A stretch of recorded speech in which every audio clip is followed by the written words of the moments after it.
এতিয়াতো আমি শিৱসাগৰ সমষ্টিৰ পৰা আমি অখিল গগৈক পুনৰ বিচাৰোঁ, কিয়নো এতিয়া আমি গম পাইছোঁ যে ইয়াত শিৱসাগৰ সমষ্টিলৈ প্ৰাৰ্থিত্ব হিচাপে আমাৰ প্ৰদীপ হাজৰিকাদেৱে খেলিব। আজি প্ৰদীপ হাজৰিকাদেৱে কি কৰিলে?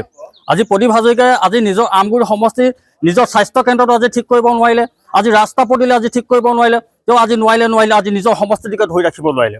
তেনেকুৱা এজন ব্যক্তিক আমি ইয়াত নিবিচাৰোঁ।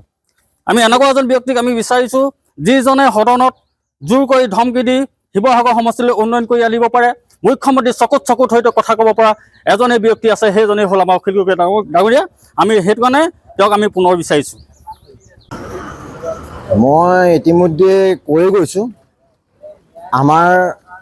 মই হলগুৰি আঞ্চলিক সমিতি অসম গণ পৰিষদৰ জন সাধাৰণ সম্পাদক, আৰু আমি প্ৰদীপ হাজৰিকা ডাঙৰীয়াক বিচাৰিছোঁ, কাৰণ প্ৰদীপ হাজৰিকা ডাঙৰীয়াই আমগুৰি সমষ্টিত যিমান উন্নতি কৰিলে, আজি আমগুৰি সমষ্টি বিলুপ্ত হৈছে, কিন্তু আমগুৰি সমষ্টিৰ বহুখিনি অংশ শিৱসাগৰ সমষ্টিলৈ আহিলে, আৰু শিৱসাগৰ সমষ্টিৰ বহুখিনি অংশ ডিমৌ সমষ্টিলৈ ৰূপান্তৰিত হ'ল। যি কি নহওক, আমাৰ এতিয়া প্ৰদীপ দা আমাৰ লগত আছে, আমি প্ৰদীপ দা হৈ পেলাই আমি মাত মাতি আছোঁ। তেখেত জিকিলে আমি কিবা এষাৰ ক'ব পাৰিম, কিবা এটা কৰিবলৈ চেষ্টা কৰিব পাৰিম। আমাৰ ৰাস্তা পদূলি আপোনাক কৈছোঁ, জল জীৱন আঁচনিৰ কথাও কৈছোঁ, নামঘৰৰ কথা কৈছোঁ, পুথিভঁৰালৰ কথাও কৈছোঁ, খেলপথাৰৰ কথাও কৈছোঁ। বহুখিনি অসুবিধা আছে। আমাৰ বহু ৰাস্তা নবনিলেই, থাকিয়ে গ'ল এই 5 বছৰত। 1 কিলোমিটাৰ ৰাস্তা বনাই থৈ দিলে, আমাৰ একো নহ'লে, পঞ্চায়তেও একো নকৰিলে তেনেকৈ। আৰু আপোনাৰ কি কয় অৰুণোদয় আঁচনি, এতিয়া অৰুণোদয় আঁচনি বহুতো নোসোমালে। সেইবিলাকো আমি চিন্তা চৰ্চা কৰিব লাগিব। আমাৰ সেইকাৰণে বিধায়ক মহোদয়কে হওক আৰু আমাৰ DC মহোদয়ক আপোনালোকৰ যোগেদি মই কথাটো অৱগত কৰিব বিচাৰিছোঁ।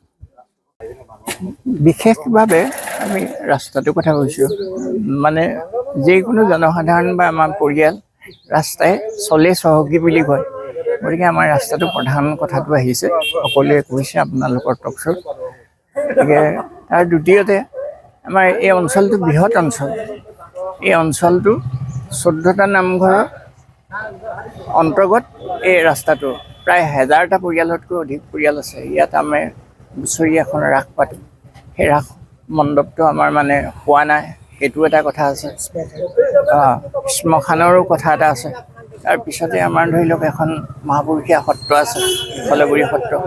সেই সত্ৰত যদিও কিছু ধন পাইছিলে, তথাপিতো আৰু কৰিবলগীয়া কাম বহুত আছে।